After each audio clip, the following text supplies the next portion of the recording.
सब कान खोलकर सुन लो मेरी माता और मेरे प्यारे भाई बहनों, 14 जनवरी को मकर संक्रांति के साथ एकादशी का ऐसा महादुर्लभ योग बन रहा है जो पूरे 108 साल बाद आया है।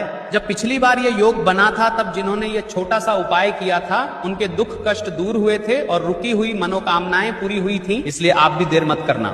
मकर संक्रांति की सुबह स्नान के बाद एक छोटा दीपक तिल के तेल का जलाओ, सूर्य देव की ओर मुख करके हाथ जोड़ो और बस इतना कहो, हे सूर्य नारायण और श्री विष्णु, मेरे जीवन का अंधकार दूर करो और मुझे सुख समृद्धि दो। दीपक को कुछ देर जलने दो और मन में कोई नकारात्मक भावना मत रखो। यकीन मानो इस उपाय का प्रभाव आपको अवश्य महसूस होगा। सबका 14 और 15 जनवरी मकर संक्रांति पड़ रही है।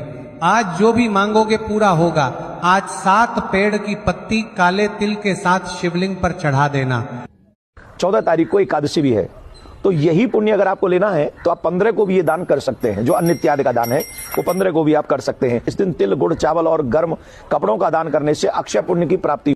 14 तारीख को एकादशी भी है, तो यही पुण्य अगर आपको लेना है तो आप 15 को भी ये दान कर सकते हैं। जो अन्न इत्यादि का दान है वो 15 को भी आप कर सकते हैं। इस दिन तिल, गुड़, चावल और गर्म कपड़ों का दान करने से अक्षय। सब कान खोलकर सुन लो मेरी माता और मेरे प्यारे भाई बहनों, 14 जनवरी मकर संक्रांति के साथ एकादशी का महादुर्लभ योग बन रहा है।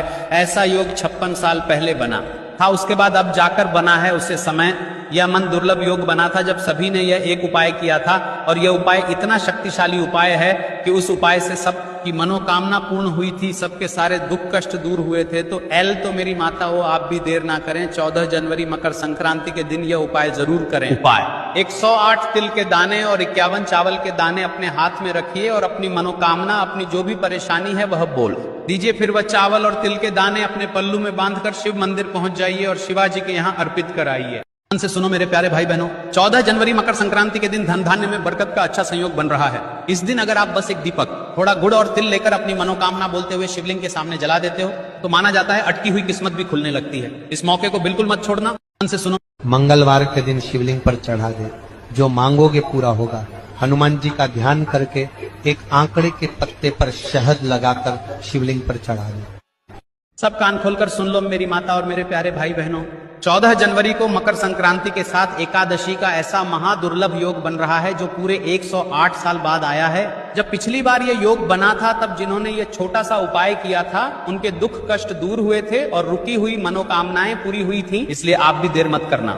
मकर संक्रांति की सुबह स्नान के बाद एक छोटा दीपक तिल के तेल का जलाओ, सूर्य देव की ओर मुख करके हाथ जोड़ो और बस इतना कहो, हे सूर्य नारायण और श्री विष्णु, मेरे जीवन का अंधकार दूर करो और मुझे सुख समृद्धि दो। दीपक को कुछ देर जलने दो और मन में कोई नकारात्मक भावना मत रखो। यकीन मानो इस उपाय का प्रभाव आपको अवश्य महसूस होगा। सबका 1 साल से 15 वर्ष के जितने बच्चे हैं उनके लिए तो ये पहली बार आदत बचपन से ही आप अपने बच्चों को डालो, प्रतिदिन प्रणाम करवाना सिखाओ। सुबह उठे प्रणाम करवाओ। माता पिता गुरुजी, दादा दादी साथ रहते हो, आप विदेश में रहते हो, कोई बात नहीं, उनकी फोटो में प्रणाम कराओ। गुरुजी को, माता पिता। प्रातः काल नहाए मुंह धोए या ना धोए, फर्स्ट में उसको यही बोलो। दूसरा संस्कार, हर शनिवार रविवार यहां छुट्टी होती है, स्कूलों की भी होती, रविवार तो होती है ना, 1 घंटा शाम को रामचरितमानस पढ़वाओ। खुद भी बैठो, आपकी भी छुट्टी होती है। आप जब सी एरिया जाते हो, बहुत बढ़िया है, जाओ सी एरिया जाओ, आप ऑस्ट्रेलिया घूमने जाओ, आप जंगल जाओ, पहाड़ जाओ, बहुत बढ़िया है। 1 घंटा उस बच्चों को